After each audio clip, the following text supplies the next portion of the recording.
que mon esprit, mon corps et mon âme connaissent bien, parce que nous avons une histoire avec Dieu.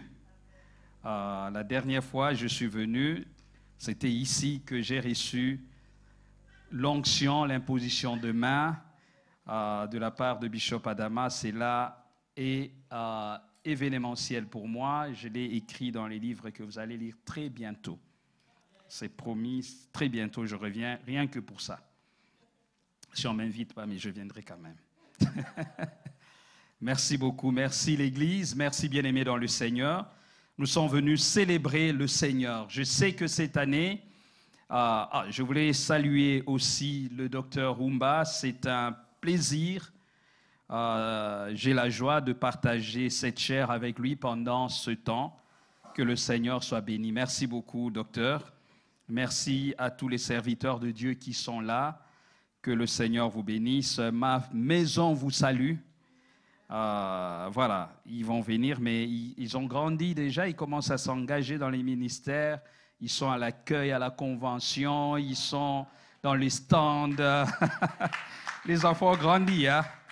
Donc, ils ne peuvent pas se libérer maintenant comme ça. Et ils commencent à rester pour servir le Seigneur. Voilà. Tatiana l'a fait, sa sœur et toute la famille. Donc, ils vous suivent. Hein? C'est bien. Que le Seigneur soit béni. Bien-aimés dans le Seigneur, nous sommes dans une année d'investissement. Le thème que je partage avec vous pendant ce temps de Pâques, de méga-Pâques, c'est l'investissement de Jésus-Christ au travers de sa mort et sa résurrection. J'avais oublié de communiquer au service de communication. J'ai envoyé les versets, mais j'avais oublié d'envoyer le thème. L'investissement de Jésus-Christ au travers de sa mort et sa résurrection. Au travers de ces deux événements, Jésus a investi dans l'humanité pour l'éternité. Bien-aimés, comme vous le savez, nous chrétiens, nous commémorons la mort et la résurrection de Jésus pendant ce temps de Pâques qui plonge ses racines, bien sûr, dans la Pâque juive qu'on appelle Passa, qui est la traversée, qui nous fait penser à la traversée, à la sortie du peuple hébreu d'Égypte. Mais nous, l'accent, c'est vraiment dans la mort et la résurrection de Jésus, qui est aussi une sorte de traversée pour nous. Nous quittons le monde, nous quittons le paganisme, nous quittons tout ce qui est charnel au travers de la mort et de la résurrection de Jésus, symbolisée par le baptême. Nous traversons, nous passons de l'autre côté. Amen. Donc, par sa mort et sa résurrection, le Christ, Fils de Dieu, nous rachète, nous extirpe de l'esclavage du mal et du péché.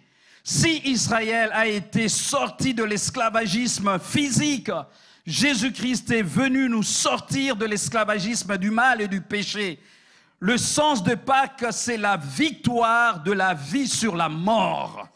Jésus-Christ a vaincu, Jésus-Christ a triomphé. Bien-aimés dans le Seigneur, pendant ces 3 jours, je veux parler, aujourd'hui, je mettrai l'accent sur la mort de Jésus. Normalement, c'est ce qu'on dit dans les calendriers liturgiques de la chrétienté de manière générale, c'est le jour de la mort de Jésus. Donc aujourd'hui, je mettrai l'accent sur cette mort particulièrement. Je vais restreindre mon champ d'intervention. Je regarderai cette mort au travers de la scène de Golgotha. Ce qui s'est passé à Golgotha ces jours-là,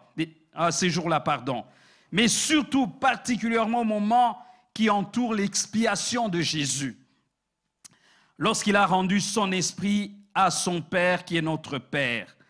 Généralement, on dit le samedi saint, dans la liturgie chrétienne, de manière générale, on se repose parce qu'on est dans la réflexion. Jésus-Christ est dans la terre, les gens restent calmes, mais laissez-moi vous dire, même là, Jésus-Christ a travaillé. Amen. Il a travaillé, il ne s'est jamais reposé le Christ.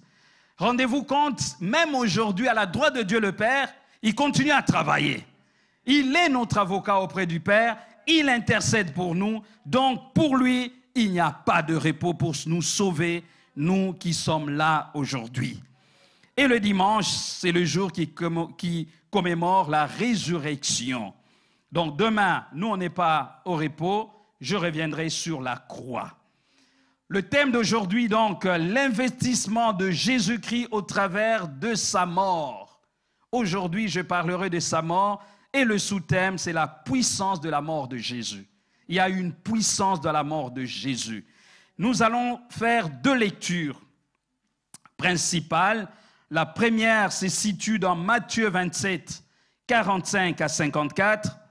Matthieu 27, 45 à 54. Et la deuxième dans Jean 19, mais à partir de 26. Je rectifiais ce que je vous ai envoyé. Matthieu 27, 45. Depuis la 6e heure jusqu'à la 9e, il eut des ténèbres sur toute la terre. Et vers la 9e heure, Jésus s'écria d'une voix forte, « Élie, Élie, lama sabachthani » c'est-à-dire « Mon Dieu, pourquoi m'as-tu abandonné ?» Quelques-uns de ceux qui étaient là l'ayant entendu dire, il appelle Élie. Et aussitôt l'un d'eux courut prendre une éponge qu'il remplit de vinaigre, et l'ayant fixée à un roseau, il lui donna à boire. Mais les autres disaient, « Laisse, voyons si Élie viendra le sauver. » Jésus poussa de nouveau un grand cri et rendit l'esprit.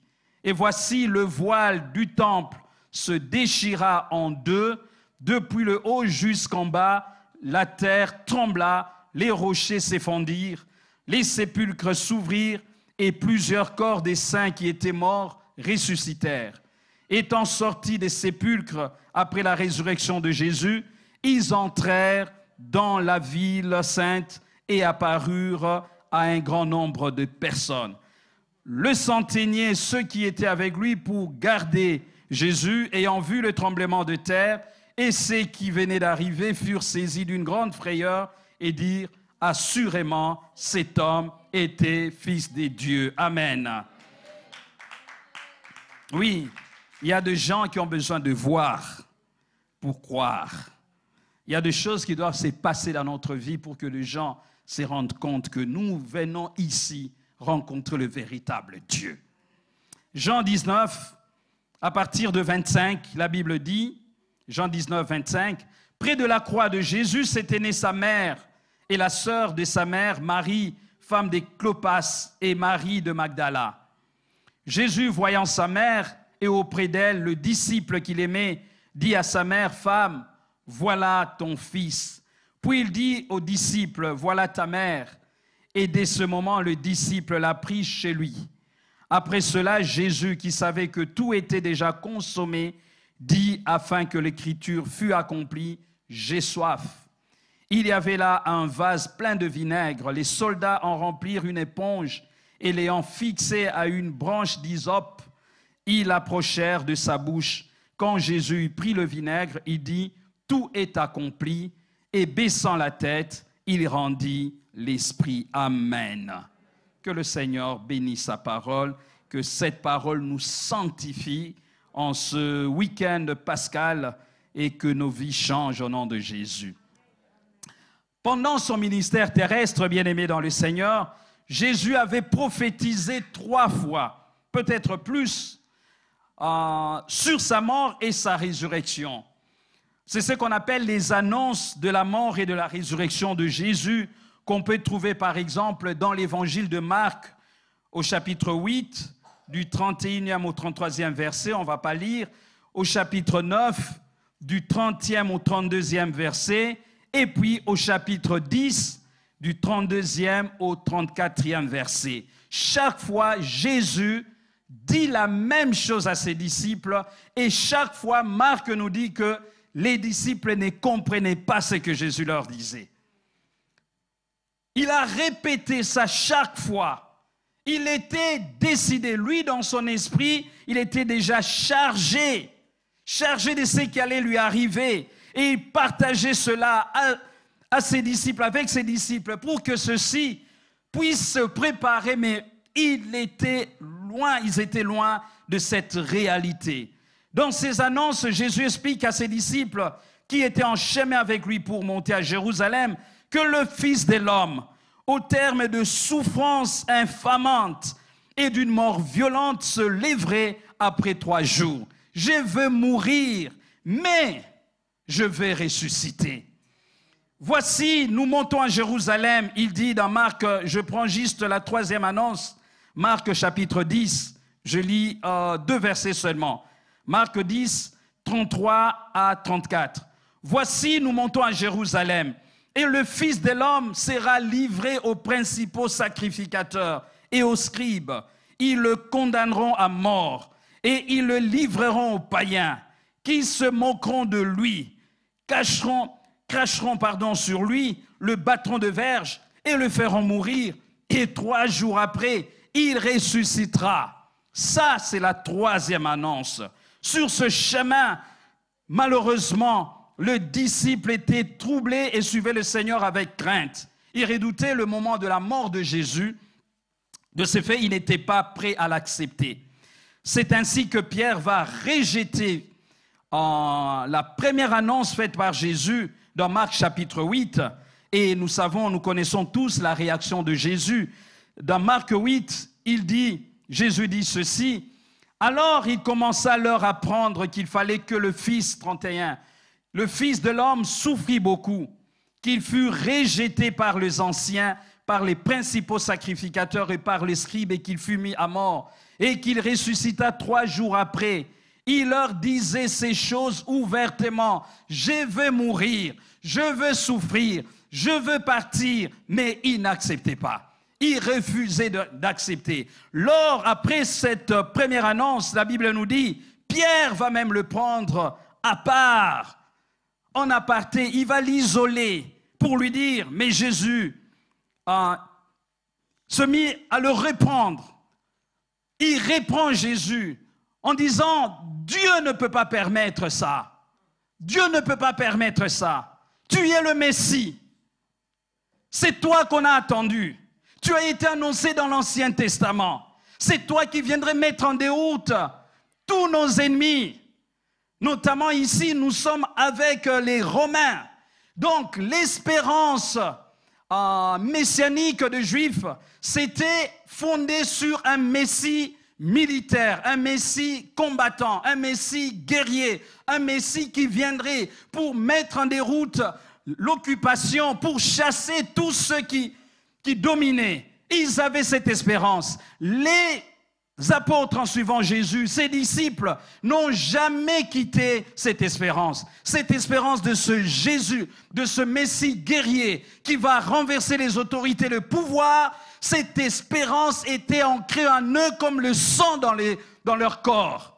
Vous vous souvenez de Jean-Baptiste? Jean-Baptiste, le premier à avoir reconnu Jésus-Christ. C'est son cousin par ailleurs. Il savait qui était Jésus. De plus, Dieu lui a dit, c'est lui sur qui tu verras l'Esprit descendre sur lui, c'est lui-là le Messie, c'est lui-là l'agneau de Dieu. Et Jean-Baptiste dit, j'ai vu et j'ai dit que voici l'agneau de Dieu qui ôte le péché du monde. Cela veut dire c'est lui le Messie. Jean-Baptiste était convaincu. Il a même cédé ses disciples à Jésus. Il a dit suivez-le. C'est lui le Messie. Moi je ne suis pas digne même de faire ses lacets. C'est lui. Mais une fois dans la souffrance, en prison, il a de doutes. Il se pose des questions. Allez lui poser la question, si c'est encore lui. Non, Jean-Baptiste, écoute-moi bien, c'est toujours lui. Le Messie a plusieurs profils.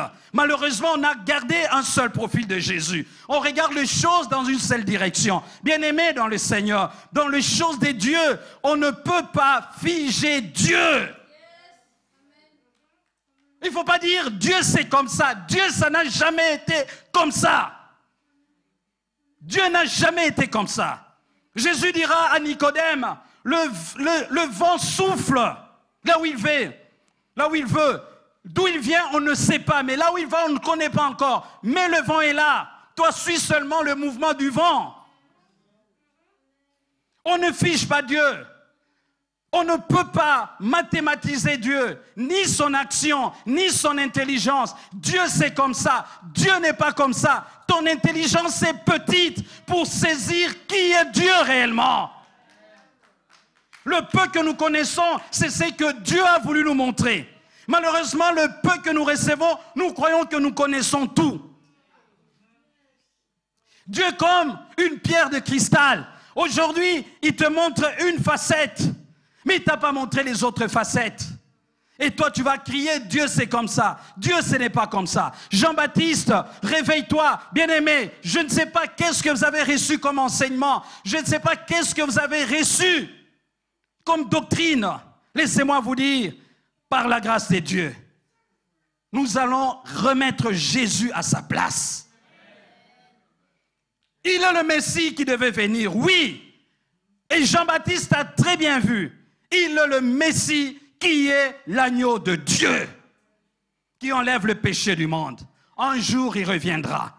Il mettra en déroute ses ennemis. Un jour, il reviendra. Il détruira tous ceux qui embêtent Israël. Un jour, il reviendra. Mais il n'était pas encore venu pour ça. Voilà pourquoi les apôtres ne pouvaient pas comprendre. Et Pierre ose reprendre le Christ. Il y a des gens qui sont courageux sur la terre. On dirait qu'ils ont mangé des boas. Mais j'aime beaucoup Pierre. J'ouvre une parenthèse. Généralement, on dit que ces gens qui étaient proches. Oui, c'est vrai. J'ai un petit cercle que je montre à mes étudiants par rapport aux disciples-là. Il y a d'abord un cercle qui n'est pas fermé avec des pointillés. Je dis, c'est la foule qui suit Jésus. Jésus est au centre. Après, qu'est-ce que nous découvrons? Nous découvrons un nombre, nous découvrons le nombre 70. Il y a 70 disciples. Là, le cercle est fermé. Et parmi les 70, il y a un cercle au milieu. C'est le cercle de 12. Et à l'intérieur de ce cercle, il y a un cercle de 3. Pierre, Jean et Jacques. Curieusement, Marc, qui est le frère de Pierre, je ne le vois pas. Je ne sais pas ce qu'il faisait, ce type, à ce moment-là. Et autour de Jésus, il y a combien? 2. Les 2 là, c'est qui? Pierre et Jean. Il faut respecter Pierre, maman. Pierre et Jean. Jean, c'est un petit. Il faut respecter les aînés. Pierre et Jean. S'il y a une personne, ça ne tient qu'à moi. Pour moi, cette personne-là, c'est Pierre. Oui, Jean, c'était un petit, il pouvait, on dit qu'il a mis sa tête sur la poitrine. Bon, c'est même pas écrit Jean, tout ça, je ne fais pas le cours du Nouveau Testament. Rien n'est dit, on dit le disciple que Jésus aimait. On n'a jamais dit son nom. Mais les pères de l'Église ont dit que c'était Jean. Ok, ça, ce n'est pas un problème. Pierre, je dis toujours aux étudiants, je dis, mais écoutez, avec tous les enseignements sur il faut faire attention à des relations toxiques, s'il y a un type qui avait des relations toxiques, c'est Pierre. Il faut éviter, il faut fuir, il est toxique. Peut-être que toi, tu es plus toxique que celui que tu veux chasser. Il y a des pasteurs très toxiques. Il faut qu'on fasse l'autocritique. J'ai dit aux étudiants, faites très attention. Ah, ce frère-là, il est toxique. Non, c'est toi qui es toxique. Il dit non, il faut éloigner. Jésus dit non, pas Pierre. Non, mais un type qui coupe l'oreille de quelqu'un. Mais il est en train d'embêter votre ministère. C'est un type qui va faire venir la police ici. Donc, un bagarreur. Vous le suppliez, non, lui, il a l'épée, il coupe l'oreille. Mais Jésus lui dit, mais arrête. Le monsieur, quand il a été trouvé par Jésus, Luc chapitre 5, il a fait ce qu'on appelle la pêche miraculeuse. Il a tout abandonné, tout laissé. Jésus dit, je ferai de toi un pêcheur d'hommes. Il a tout laissé, il a tout abandonné. C'est possible de tout laisser pour Jésus. C'est possible. Il y a des gens qui ont abandonné leur bureau. Il y a des gens qui ont abandonné l'argent. Il y a des gens qui ont abandonné des choses pour le Christ. Il est possible de tout laisser pour Jésus. Lui, il a laissé un business florissant. C'est comme la loterie, il a gagné. La pêche miraculeuse, c'est comme la loterie. Mais il abandonne tout ça. Il a suivi Jésus. Ça n'a rien à voir avec ce fameux pasteur de Nigeria qui vient de gagner la loterie. Une histoire de 200 000 euros à peu près, ou dollars. Le type a fermé l'église, il est parti. Oui, oui. Je ne sais pas si c'est Nigérien, mais africain. Il a joué à la loterie, il a gagné 200 000, il a fermé boutique. Ça, c'est des bandits qui nous visitent. Heureusement, il est conscient, enfin, il est honnête, ce monsieur. Il dit, si je fais ce métier-là, c'est parce que j'ai vu comment les pasteurs changent des voitures, comment ils sont bien habillés, comment ils ont l'argent. Moi aussi, je vais entrer dans ce business. Il est entré dans le ministère pastoral comme un business. Et quand Dieu, enfin même pas Dieu, ça je dirais même pas Dieu, quand le diable l'a tenté, il a gagné à la loterie, il dit, mais l'argent que moi je cherchais là, je l'ai. Si vous voulez, et les membres, et les instruments, et la chair, gardez. Le type est parti. Malheureusement, cela était arrivé à Pierre. Parce qu'il n'a pas compris comme les autres. Les disciples d'Emmaüs, perdus complètement. On nous a raconté, il nous a dit, mais il a dit qu'il allait mourir, il vous l'a dit. Non, ça fait 3 jours, rien ne se passe, mais tu ne sais rien. Il y a des choses qui se passent là où toi tu n'es pas là. Et celui à qui tu parles comme ça, c'est celui qui est ressuscité. Mais tu ne le reconnais pas parce que tu ne sais pas voir, tu ne peux pas voir. Tu es tellement rempli de l'intelligence des Juifs, comme quoi le Messie allait détruire ce pays, ça te bloque, ça t'empêche d'avancer, d'entrer simplement dans les choses de Dieu. Simplement. Il y a d'autres vérités que vous ne connaissez pas. Il y a d'autres vérités qu'on ne connaît pas. Il faut accepter, il faut être prêt. Moi, j'ai dit aux étudiants, si aujourd'hui vous me démontrez que ce que je vous enseigne n'est pas bon, moi je change. Pierre, après la mort de Jésus, il est retourné dans la pêche. Il a quitté un temps la pêche. On dirait, la pêche est revenue. Je ne dirais pas que la pêche ne l'avait pas quitté. Il avait vraiment quitté. Il retourne. Mais Jésus vient le visiter, il est nu. Jésus cherche Pierre. Il va le reprendre. Il va le rétablir. Il va le restaurer. Il va lui poser la question 3 fois. Est-ce que tu m'aimes, Pierre? Et vous savez qui est à côté de lui? Jean, le disciple que Jésus aimait. Et c'est lui-même qui va l'alerter en disant, c'est le maître. C'est comme ça que Pierre va plonger dans l'eau, dans sa nudité, la pointe dans l'eau. On va lui amener les habits, Jésus va l'attendre, il va sortir. Et Jésus va le rétablir. Voilà pourquoi je dis que cet homme avait une place particulière dans le cœur de Jésus. Nos amis disent que c'est lui qui est le premier, je ne sais pas qui là. Voilà, on respecte. Mais cet homme avait une place particulière dans le cœur de Jésus. C'est à lui que Jésus va dire, tu es Pierre, sur cette pierre, je bâtirai mon église. Sur cette révélation, Pierre, j'établirai l'église, mais toi tu conduiras. Cet homme, le jour de la Pentecôte, Marie était là, toute l'église était là en train de prier. Je ne sais pas pourquoi je parle de Pierre. Mais tu es où là, Pierre? Il n'est même pas dans mes notes. en train de prier, cherchant la face de Dieu, criant devant le trône du Seigneur, parce qu'il y a la promesse doit s'accomplir. On ne peut pas faire autrement, bien-aimé, quand il y a des promesses de Dieu. On doit monter dans la chambre haute. On va prier, chercher le Seigneur. Et lorsque l'Esprit va descendre, qui va prendre la parole? Ce n'est même pas Marie. Ce n'est pas Jean. C'est encore Pierre.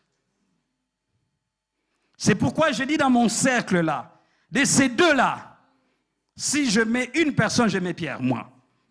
Jean, on en discutera dans le ciel. Cet homme. Mais là, revenons à notre sujet, il refuse de croire. Il reprend Jésus. Jésus lui dit, arrière de moi, Satan, car tu ne conçois pas les choses des dieux.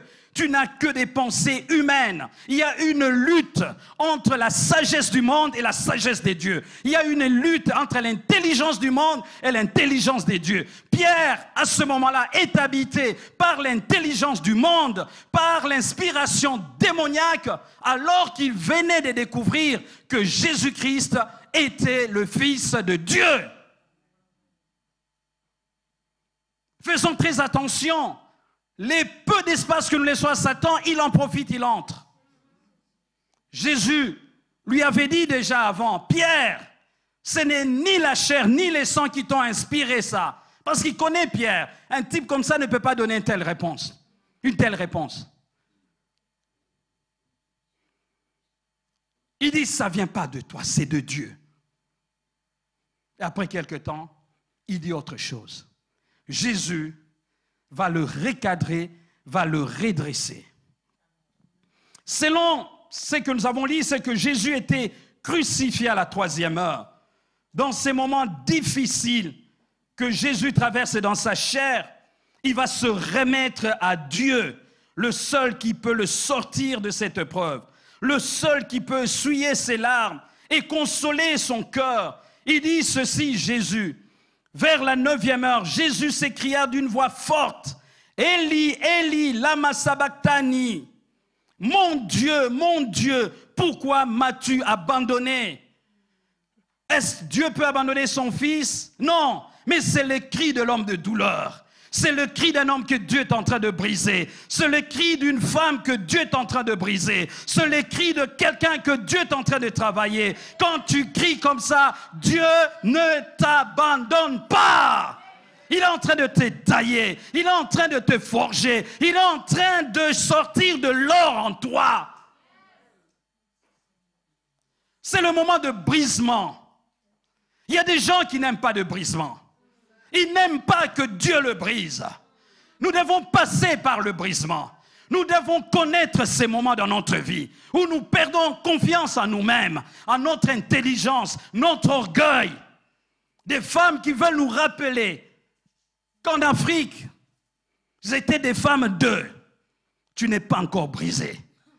Si tu étais brisé, tu ne nous rappellerais pas qui était ton père. Parce que pour le moment, ce n'est pas ton père. Ce n'est pas ta mère, c'est Dieu qui travaille en toi. Si on est brisé, on ne brandirait pas ses diplômes et ses titres. Le brisement enlève le caractère égoïste en nous. Le brisement enlève la chair. Le brisement enlève ces choses-là. Homme de douleur, homme de souffrance, habitué à la souffrance. Dieu est en train de briser son fils. Pendant que Jésus est en train de souffrir, les spéculations vont bon train autour de lui. Et dans tous les sens, positifs et négatifs. Ceux qui ont pitié de lui, j'ai fait la somme de tout ce qui s'est passé autour de Jésus. J'ai pris les 4 évangiles. On nous dit, ils le crucifièrent et se partagèrent ses vêtements, en tirant au sort pour savoir ce que chacun aurait. Ils lui dirent, ils lui donnèrent à boire du vin mêlé de mirtre, mais il ne le prit pas. Les passants l'injuriaient et secouaient la tête en disant, « Et toi qui détruis le temple et qui le rebâtis en 3 jours, sauve-toi toi-même en descendant de la croix. » Lui, il est en train de souffrir. Il est en train de pleurer. Les gens se moquent de lui. Le peuple se tenait là et regardez, les magistrats se moquaient de Jésus disant, il a sauvé les autres, qui se sauve lui-même, s'il est le Christ, l'élu des dieux, bien-aimé dans le Seigneur, pendant que Dieu nous brise, pendant que Dieu nous travaille, pendant que Dieu est en train de bâtir son temple à nous, sa présence à nous, bien-aimé, cela n'enlève en rien tout ce qu'il nous a donné entre-temps. Amen. Ça n'enlève à rien. Je me souviens, pour quitter le Maroc où j'étais, j'ai dû pleurer. Pleurer. Je ne pleurais pas, c'est pas parce que je n'avais pas d'occasion. Je pleurais parce que je ne voulais pas venir dans ce pays de manière frauduleuse. J'ai pleuré parce que j'attendais pendant 6 mois mon visa qui était bloqué à l'ambassade. J'ai pleuré parce que les gens commençaient à se moquer de moi. J'ai pleuré parce que je n'avais plus de bourse. Je vivais par la grâce de Dieu, vraiment comme un oiseau qui ne sème ni ne moissonne. Dieu me donnait même des habits. Ne me posez pas comment. J'ai pleuré. Un jour, j'étais dans la cave de l'église en train de prier toute la nuit. J'ai pleuré tellement que j'ai dormi comme un enfant.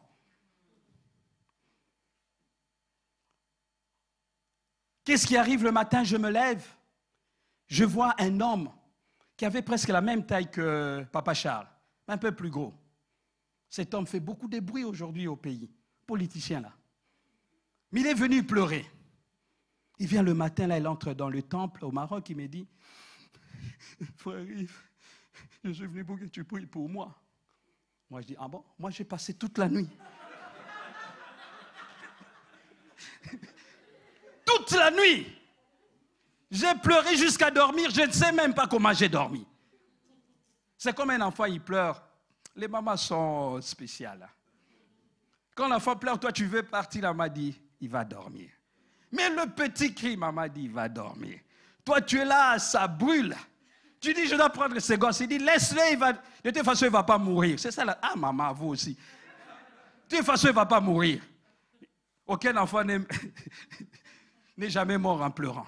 Et puis vous verrez après 5 minutes, le type il dort jusqu'au matin.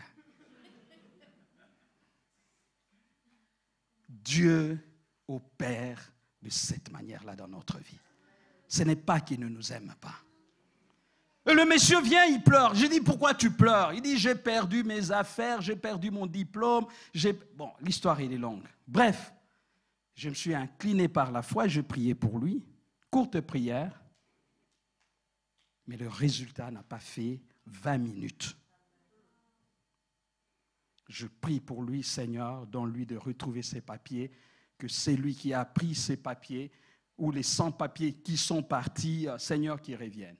Le monsieur sort, 5 minutes, 10 minutes après, il revient avec une farde, avec tous les dossiers dedans.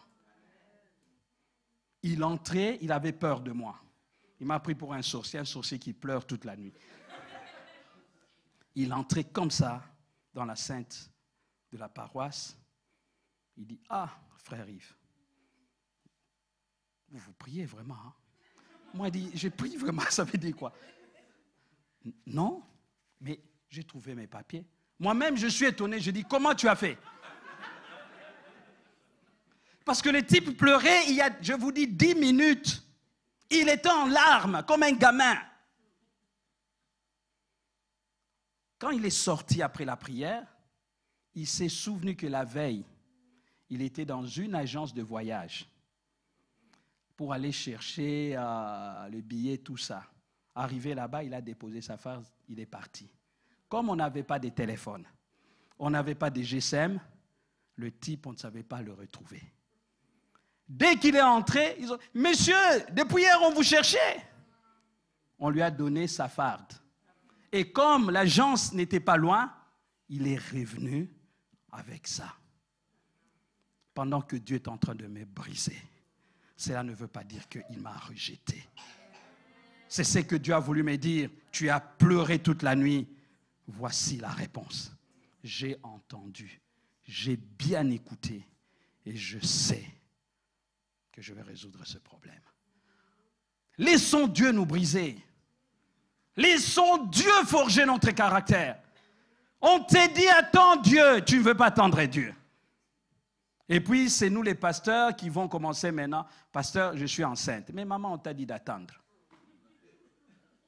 Maintenant, nous, on commence à gérer tes histoires. Et si on ne gère pas bien, on n'a pas l'amour. Ah!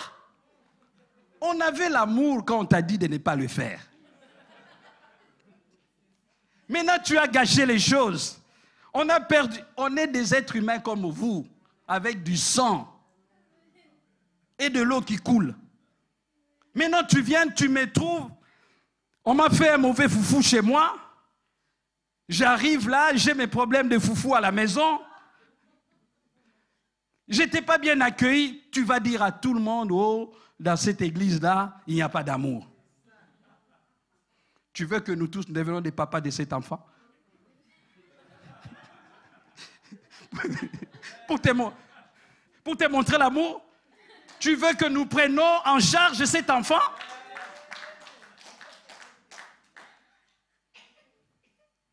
Attends Dieu.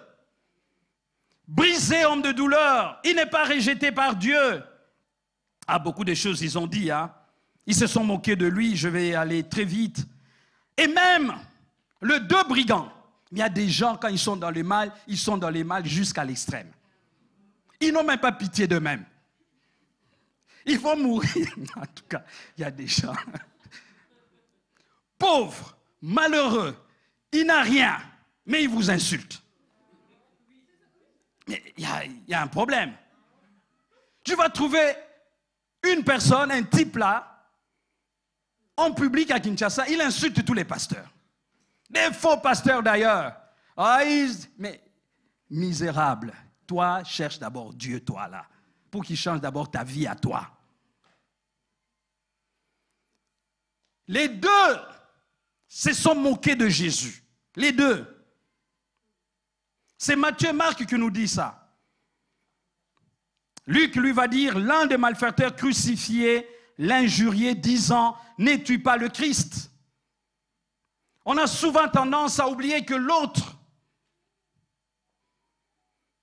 aussi s'est moqué de Jésus. Mais lorsqu'il a entendu Jésus prier et demander pardon à Dieu, lorsque Jésus a dit, Père, pardonne-leur car ils ne savent ce qu'ils font, cet homme s'est retourné, il a cessé ses injures. Il dit, souviens-toi de moi. Souviens-toi de moi. Et Jésus lui a dit, aujourd'hui même, aujourd'hui, cet homme est entré dans le royaume des cieux sans baptême, sans parler en langue, sans offrande, sans dîme, sans chorale, sans chant.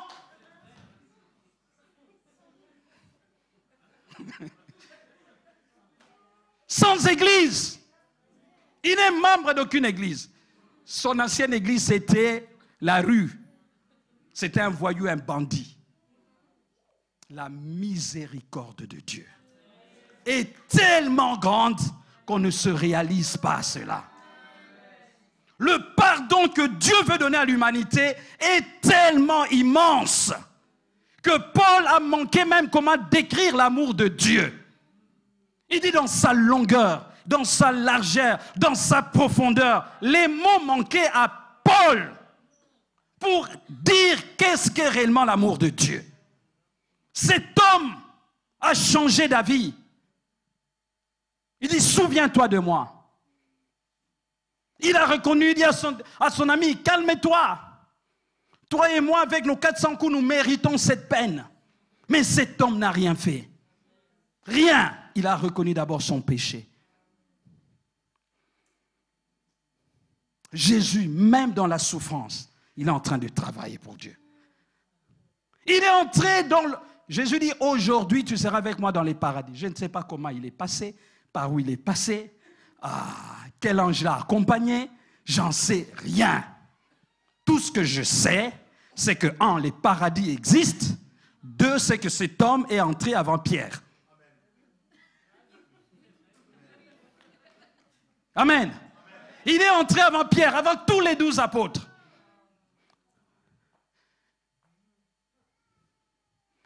Les premiers seront les derniers. Les derniers seront les premiers. Il y a des ouvriers de la dernière heure. Il ne faut pas les mépriser.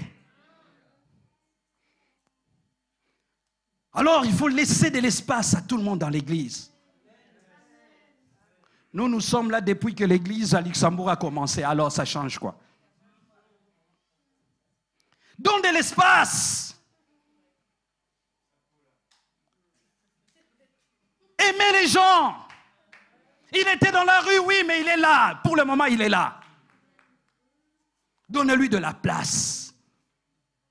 C'est Dieu que nous sommes en train de prier du matin au soir qui amène cet homme ici. C'est comme si nous réunions nos propres prières. On veut mettre des garde-fous. Par où cet homme va passer pour entrer dans le royaume des cieux? Ni Pierre, ni Marie. Jésus n'a demandé la vie de personne. Je voulais te dire que pour te faire du bien, Dieu ne demandera la vie de personne. Dieu ne demandera la vie de personne. Si Dieu veut t'établir, si Dieu veut t'installer, il ne consultera personne. Il t'établira. Il t'installera. Il le fera parce qu'il est Dieu. Il y a des choses qui arrivent sans l'intervention de l'homme. Il y a des pierres qui tombent sans l'aide de l'homme.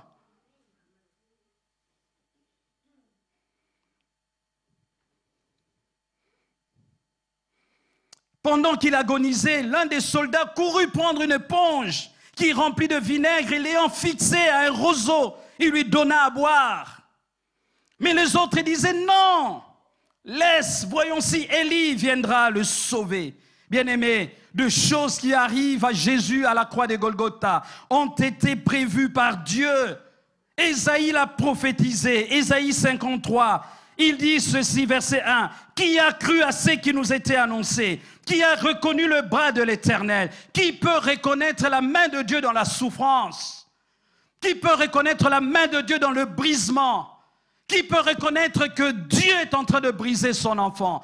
Dieu est en train de faire de sorte à ce que tu obtiennes quelque chose de meilleur, quelque chose de bien, quelque chose de grand.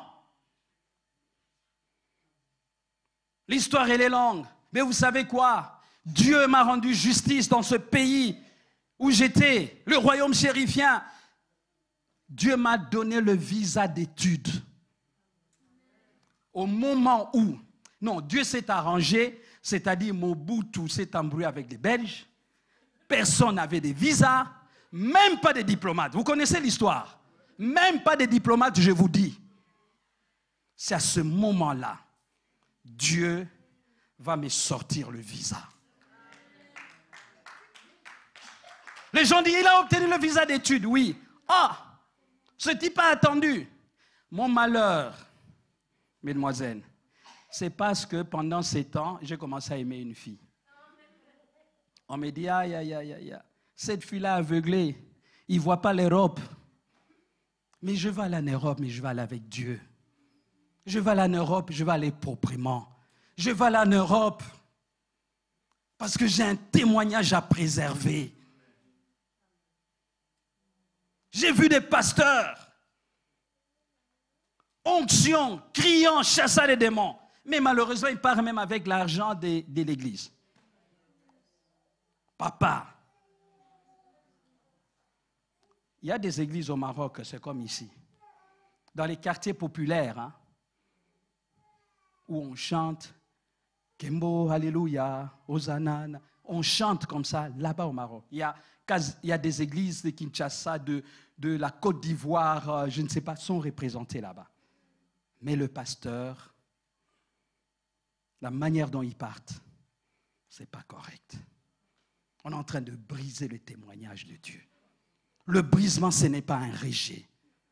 Qui a cru que dans la souffrance, il y a Dieu qui est en train de travailler?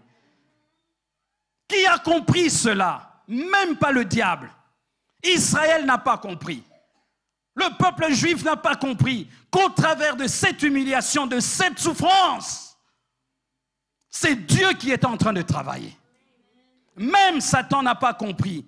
Il s'est levé devant lui comme une faible plante, comme un rejeton qui sort d'une terre desséchée. Il n'avait ni beauté ni éclat pour attirer nos regards. Et son aspect n'avait rien pour nous plaire. Toi, on peut même te regarder. Toi, on peut te regarder. Toi, on peut encore t'aimer. Moi, quand cette dame m'a aimé, non, j'avais quand même la forme. Oui. On pouvait quand même me regarder. Oui, il faut le dire. Parce qu'on va croire que je viens vraiment de... Non. Mais là où je voulais en venir, c'est que les gens étaient étonnés. C'est la fille à papa, vous savez ce que les papas font avec leurs filles, l'argent, tout ça. Et les enfants venaient pour sortir avec elle, disaient non. Quand ils ont appris qu'elle a aimé quelqu'un, elle a aimé qui? Ce type-là qui prie. Sans forme, pour eux.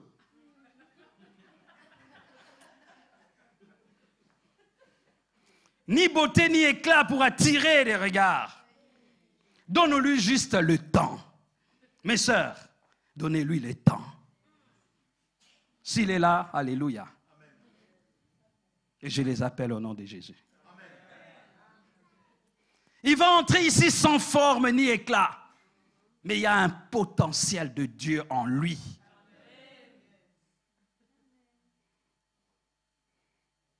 Frère, toi tu veux seulement celle qui a déjà une voiture et qui travaille à la banque. Ça c'est facile, hein? Ce qui est pire, c'est que tu as laissé Burkina Faso là-bas, tu as laissé une qui pleure qui t'attend. Tu es venu ici, il y a une qui a déjà une Mercedes, qui travaille à la banque. Tu lui as dit des bonnes choses là-bas. Oh non, je ne les sens pas encore. Ah! La Mercedes a changé de sentiment.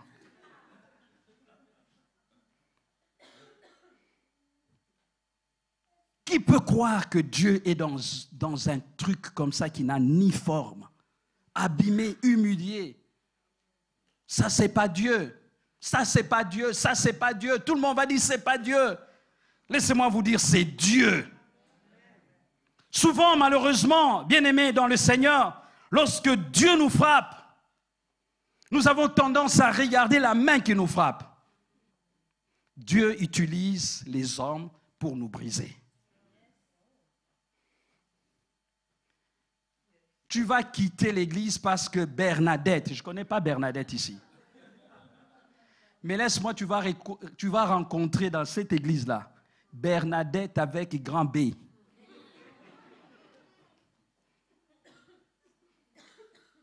Reste là, Dieu a mis Bernadette à côté de toi pour te calmer un peu. Tu es trop orgueilleuse. Mais Bernadette, lui aussi, la bouche, il ne sait pas fermer ça. C'est quand même terrible. On peut même suppléer. Bernadette, calme-toi, parle pas comme ça aux gens. Comme on dit chez nous, la bouteille blanche. Qui parle? Mais Bernadette, calme-toi, on ne répond pas comme ça aux gens. Mais Bernadette est l'instrument de Dieu pour des gens comme ça ici à l'église. Toi, tu vas partir, tu fouilles Bernadette. Tu vas rencontrer sa doublure. Même les Bernadettes d'El Shaddai est encore gentil.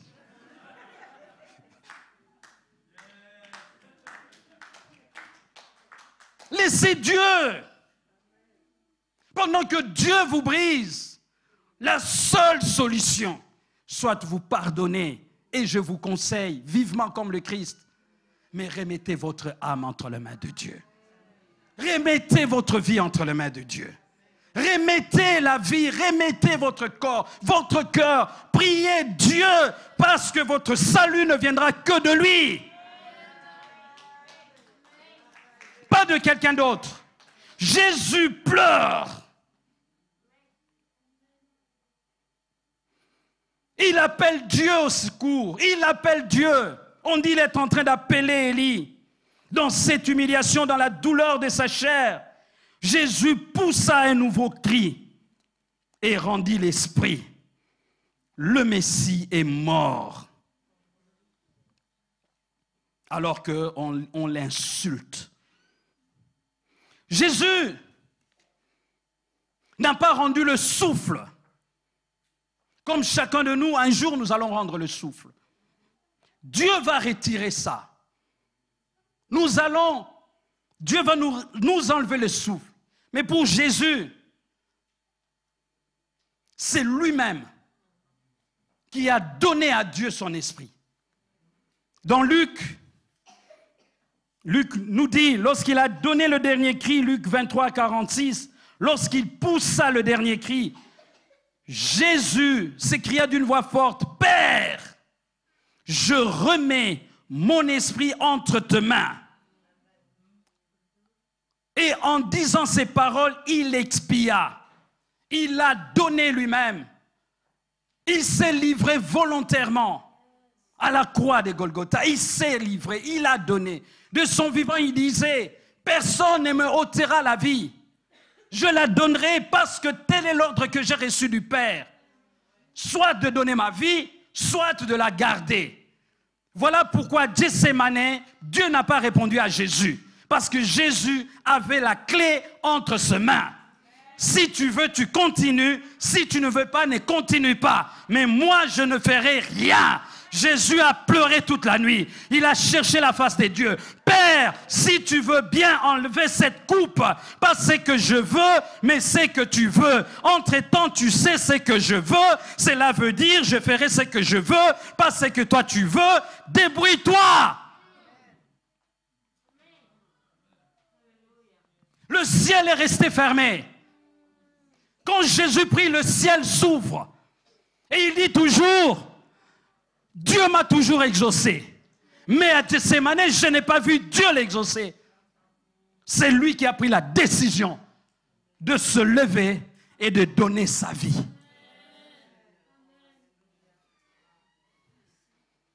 Le contrat était signé dans le ciel. Si tu entres dans ce business-là, tu vas jusqu'au bout. Mais parce que je t'aime tellement, fils, si tu penses que tu dois revenir, je vais le faire. Je vais te récupérer. Ma Gethsémane, c'est là que Jésus est en train de se livrer lui-même comme un véritable sacrificateur et sacrifice lui-même. Pour aller maintenant se livrer pour toi et pour moi. Le sang de Gethsémane, c'est le sang du souverain sacrificateur. Ce n'est pas parce qu'il a péché, mais il a décidé ce jour-là d'aller jusqu'au bout. Et la nuit, là, les pierres, KO, ils sont en train de dormir. Ils n'ont même pas tenu 1 heure dans la prière, 1 heure. Toi, tu tiens combien d'heures dans la prière? En plus, tu as l'habitude de dormir, tu es déjà couverte. Ou tu es couvert. Seigneur, nanana, nanana.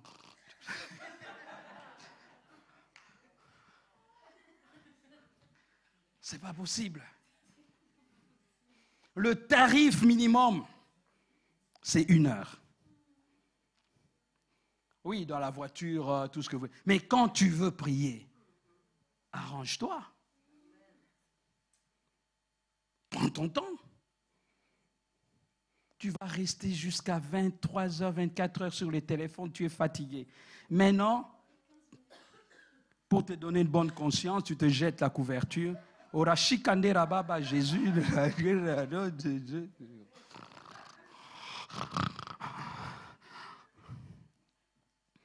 Quand tu vas sursauter, tu regardes, il est 1 heure. Tu arranges encore bien la couverture.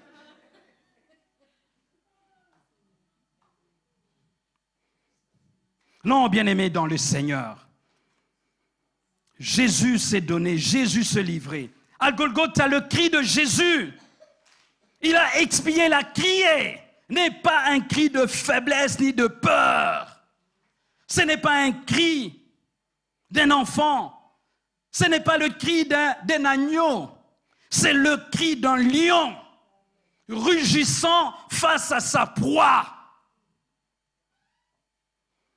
Et la proie ici, à la fois, c'est le diable, les démons, la mort, le péché, avec toutes ses conséquences dans la vie humaine. Avec un tel cri plein de force, Jésus entre dans le domaine de Satan, que l'homme avait cédé au diable. Jésus entre avec ce cri pour aller mettre fin au règne de l'ennemi. Le cri des Golgotha nous rappelle celui que Jésus avait poussé devant la grotte où on avait déposé les corps morts de Lazare. La Bible dit, pour moi, il prie, il dit, pour moi, je savais que tu m'exauces toujours, mais j'ai parlé à cause de la foule qui m'entoure. Jean 11, le verset 42, afin qu'il croie que c'est toi qui m'as envoyé. Ayant dit cela, il cria d'une voix forte. Il cria d'une voix forte, Lazare, sors! Et le mort sortit, les pieds et les mains liés de bandes, et le visage enveloppé d'un linge. Jésus leur dit, déliez-le et laissez-le aller. Jésus ne meurt pas d'une mort de faiblesse, mais d'une mort remplie de puissance, qui brise les chaînes diaboliques dans notre vie. Voilà pourquoi le message de la croix est central. Trop de délivrances, trop d'autels, trop de messages. Les autels et les autels. Il y a des prédicateurs, que Dieu le bénisse, parce que dans l'église, il y a des gens qui en ont besoin. Laissez-moi vous dire, il y a un autel qui n'a pas été façonné par la main d'un homme, qui a été dressé par Dieu lui-même. C'est l'autel de Golgotha. Le lieu de la condamnation de Satan. Le lieu de la victoire sur la maladie. Le lieu de la victoire sur le péché. Il a crucifié tout ça dans son corps. Et lorsqu'il a rendu l'âme, il est en train d'expier nos péchés.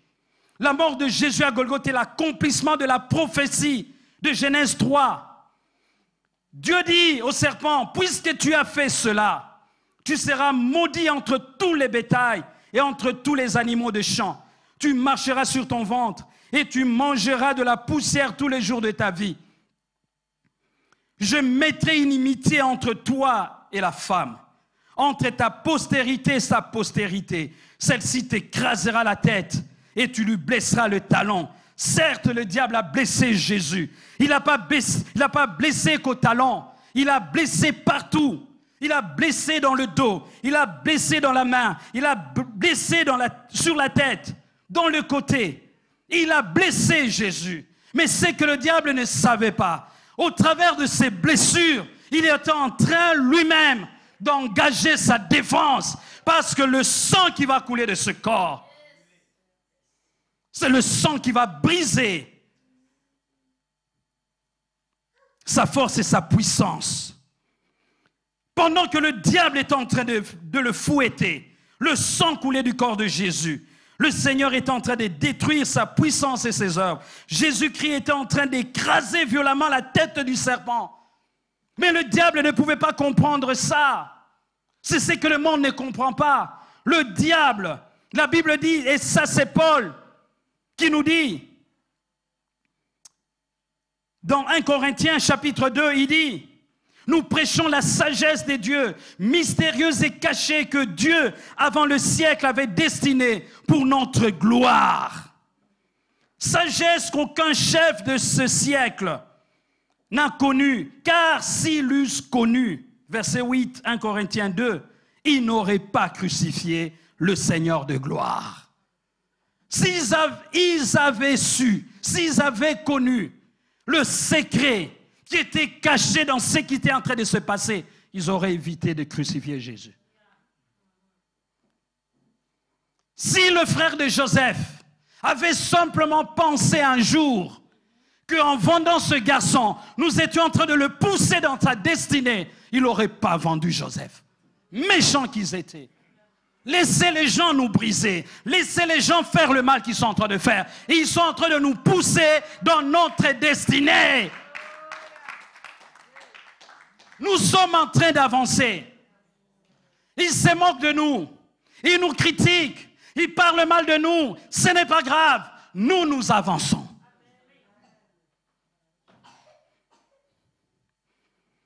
Le diable ne savait pas que ce sang-là, qu'il était en train de faire couler abondamment comme ça, était en train de détruire ses œuvres. Laissez-moi vous dire, ce soir, nous allons communier au sang de Jésus. C'est que le diable ne savait pas. Jésus avait prophétisé lui-même. Il avait dit à Nicodème, dans Jean chapitre 3, on est en train d'atterrir. Jean 3, 14, 15, il dit, « Et quand Moïse éleva le serpent dans le désert, il faut de même que le Fils de l'homme soit élevé, afin que quiconque croit en lui ait la vie éternelle. » Le diable ne savait pas qu'en allant mettre Jésus élevé sur Golgotha, il était en train de faire ce que Moïse avait fait. Et tout celui qui le regardera et qui croira en lui sera sauvé. La preuve, c'est qu'à la croix, alors que les autres sont en train de se moquer de Jésus, il y a une personne qui a pu reconnaître que Jésus-Christ était le Fils de Dieu. Et il a eu la vie éternelle.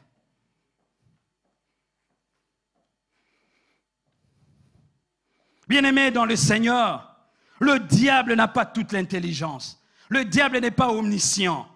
Le sang de Jésus, c'est le sang de la nouvelle alliance. C'est le sang qui nous fait entrer dans une alliance nouvelle avec Dieu.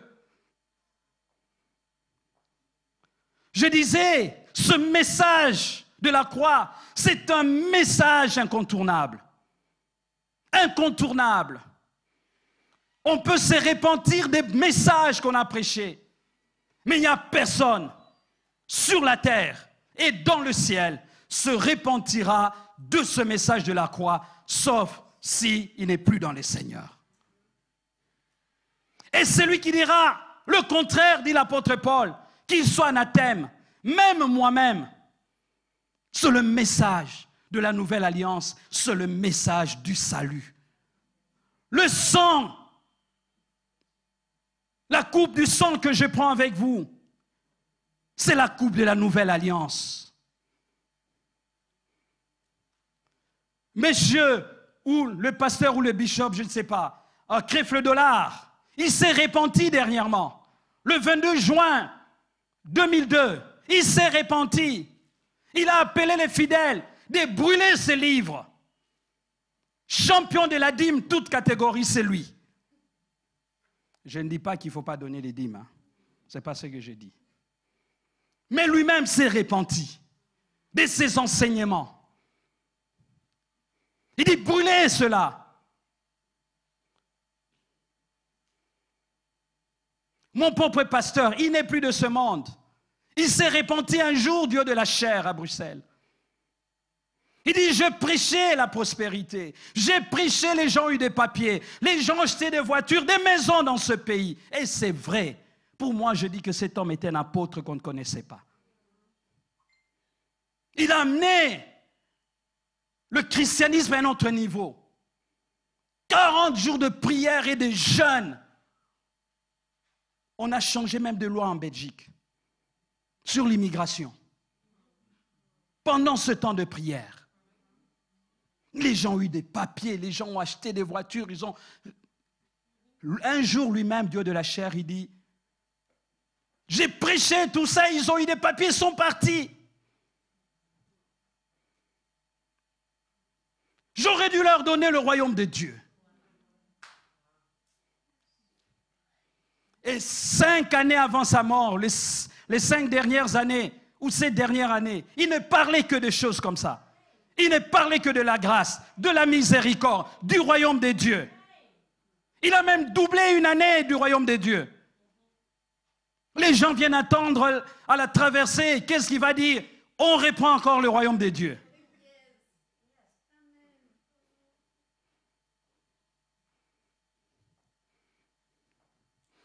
L'alliance, Dieu est en train de conclure l'alliance. Le sang qui coule dans le corps de Jésus, si le diable savait, il n'allait pas blesser Jésus. C'est le sang de notre victoire dans le combat spirituel. Je termine, bien-aimé, dans le Seigneur. Demain, je parlerai des signes qui se sont accomplis ces jours-là. Jésus expire, les morts sortent de leur tombeau. Jésus expire, les pierres se cassent. Jésus expire, le voile se déchire. Ce n'est pas n'importe quelle mort, ça. Ce n'est pas n'importe quelle mort. Des grands sont morts. Rien ne s'est passé. On les a tous enterrés. Et nous amenons nos élèves à aller visiter des types comme ça. Oh, ici c'est Charlemagne. Oh, ici c'était... On paye même pour aller voir les Bouddhas ou je ne sais pas quoi, des histoires en Égypte, le pharaon, tout ça.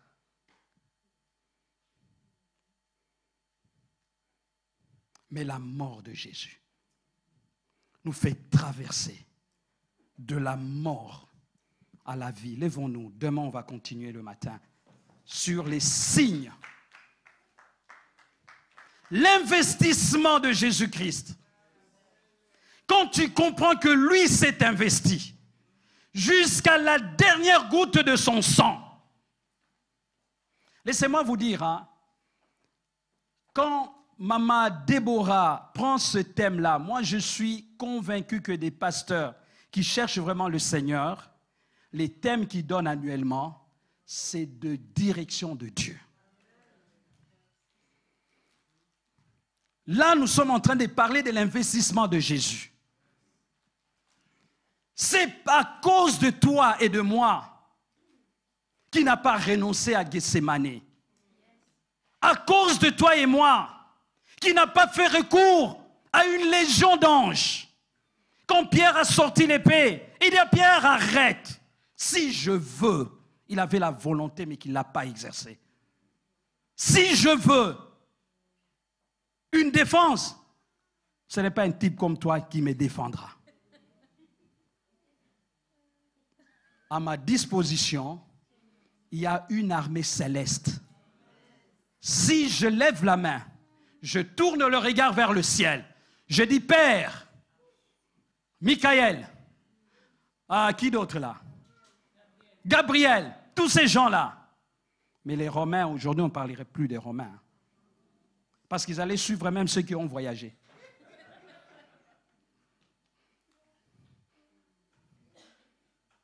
Il a investi Jésus. Mais pourquoi toi, tu ne veux pas investir? Maman pasteur parle du matin au soir. Investissement, toi tu dis, c'est des slogans. Ah bon? Oui, oui. On va encore nous prendre de l'argent.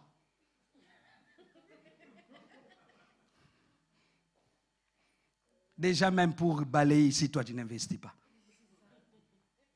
C'est ton argent.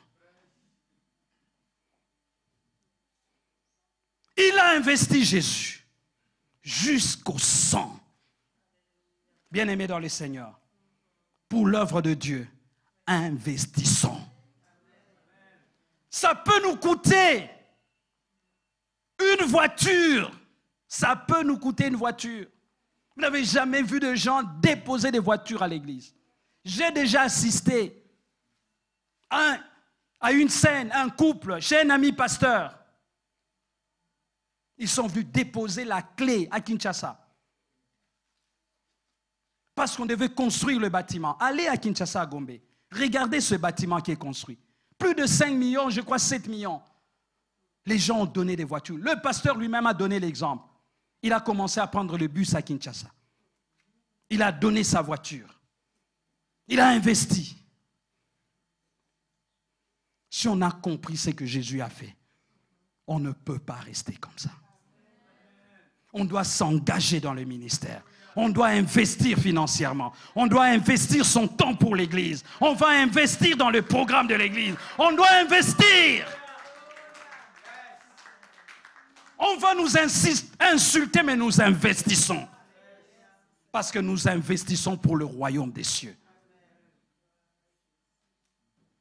Jésus a investi pour que toi, tu sois sauvé. Nous allons prier.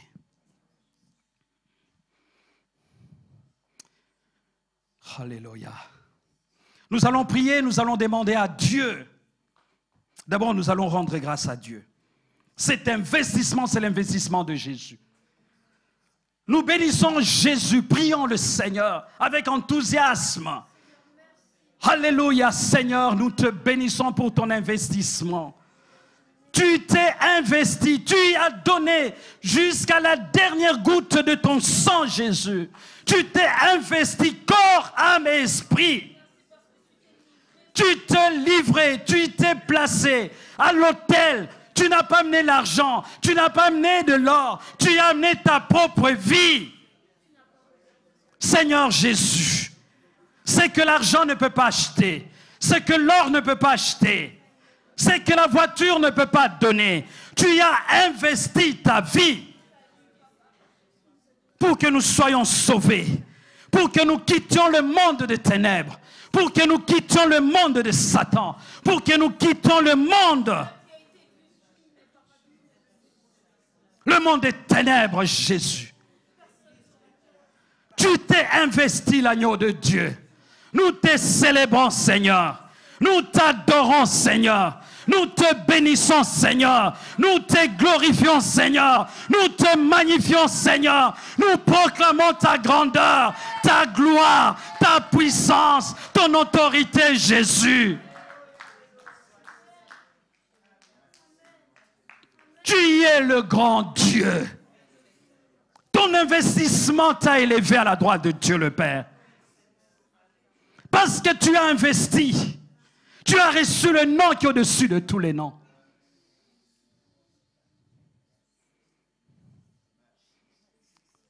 L'agneau de Dieu. Tu as vaincu le diable. Tu as écrasé sa tête à la croix. Tu as abîmé son raisonnement. Tu as écrasé le diable. Tu avais bouché son intelligence pour qu'il ne comprenne pas ce que tu es en train de faire. Tu l'as piégé, tu l'as eu. Et tu l'as anéanti. Père, nous te bénissons. Ton plan a été réellement exécuté parfaitement, Seigneur.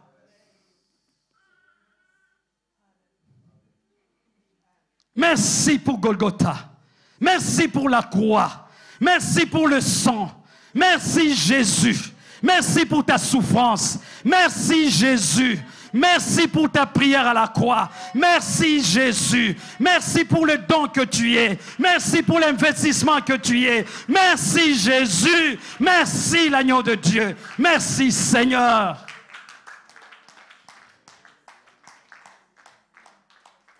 Tu as triomphé à la croix de Golgotha. Bien-aimés, nous allons nous investir aussi. Nous allons renouveler notre engagement à servir Dieu, à investir dans l'œuvre de Dieu, à investir dans El Shaddai. Renouvelons notre engagement ce soir.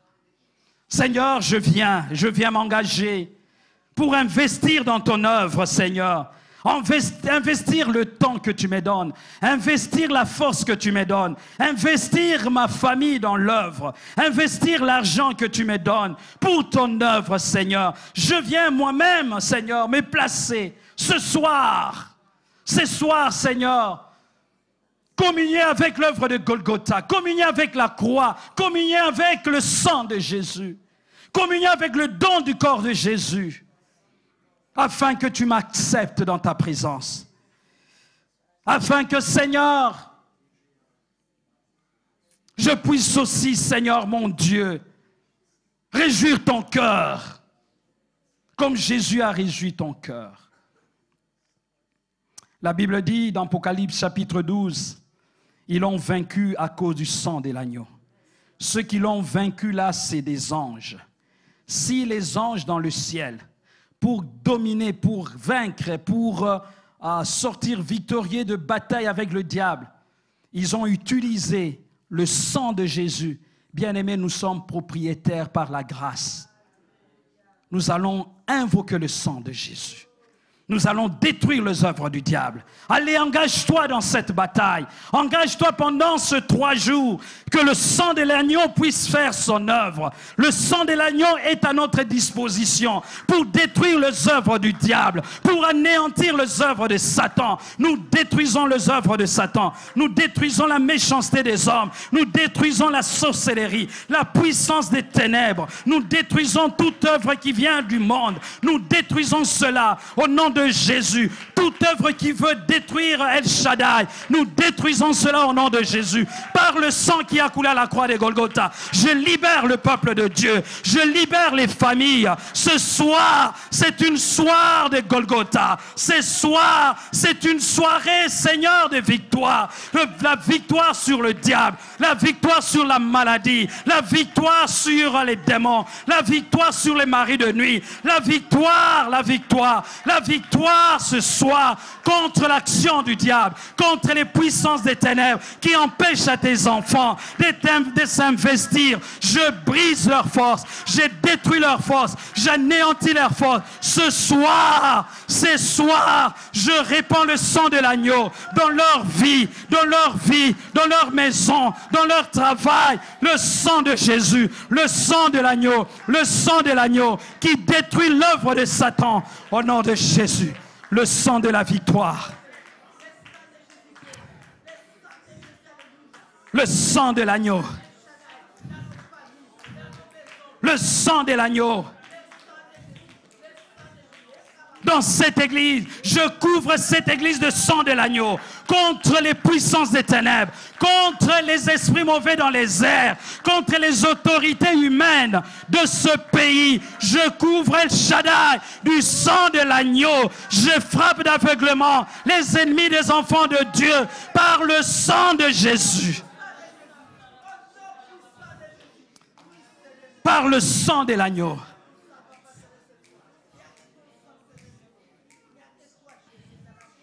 Le sang qui libère, le sang qui affranchit ceux qui sont liés dans le péché. Je suis en train de briser le lien de péché maintenant dans l'église par le sang de Jésus, afin que le peuple de Dieu, les enfants de Dieu mènent une vie de sainteté, une vie de crainte de Dieu. Que ceux qui n'ont pas encore investi dans cette église, je viens le libérer par le sang de Jésus, afin qu'ils investissent leur vie, leur famille, leur argent, leur temps pour l'avancement de l'œuvre de Dieu. Satan, nous t'avons déniché.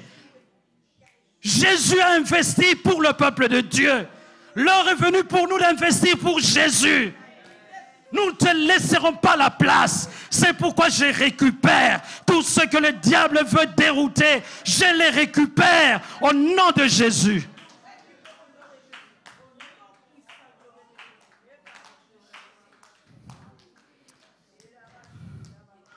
Bien-aimés, l'Église est une terre fertile. Toute sémence se produit. Toute sémence, tout investissement reproduit. Vous pouvez monter, bien-aimés, dans les seigneurs de la chorale. Tout investissement, je ne suis pas économiste, tout investissement rapporte.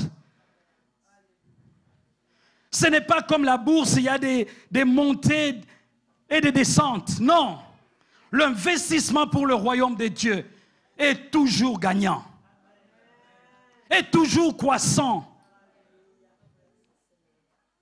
Tout celui qui investissera cette année, il verra comment Dieu va faire accroître ses affaires, comment Dieu va faire accroître sa famille, comment Dieu va faire accroître sa santé. Parce que c'est lui qui devait d'abord investir l'a fait. Que le Seigneur vous bénisse. On se voit demain.